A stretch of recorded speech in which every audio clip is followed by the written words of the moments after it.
বাঘাযতীন কাণ্ডের দিকে নজর রাখবো। গতকালই গ্রেফতার হয়েছে প্রমোটার সুভাষ রায়, আজ তাকে আদালতে পেশ করা হবে।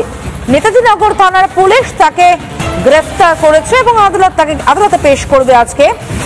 বিপজ্জনকভাবে বাড়িটি এখনো হেলে রয়েছে। পাশের বাড়ির বাসিন্দারা তারাও গত 3 দিন ধরে আতঙ্কের মধ্যেই রয়েছেন। এই যে বাড়িটি বাঘাযতীন বিদ্যাসাগর কলোনি 3/47 বিদ্যাসাগর, এই যে শুভ অ্যাপার্টমেন্ট, যে বাড়িটি গত পরশুদিন হেলে পড়েছিল, ভেঙে গিয়েছিল, সেই বাড়িটি এখন হেলে রয়েছে এবং তোমাকে সরাসরি দেখাবো।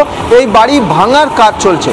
কেএমসি তরফ থেকে যে জেসিবি ল্যাডার আনা হয়েছে, সেই ল্যাডারে করে কেএমসি কর্মীদের ওপরে নিয়ে যাওয়া হয়েছে এবং তারা সেখানেই বাড়িটা ভাঙার কাজ করবেন।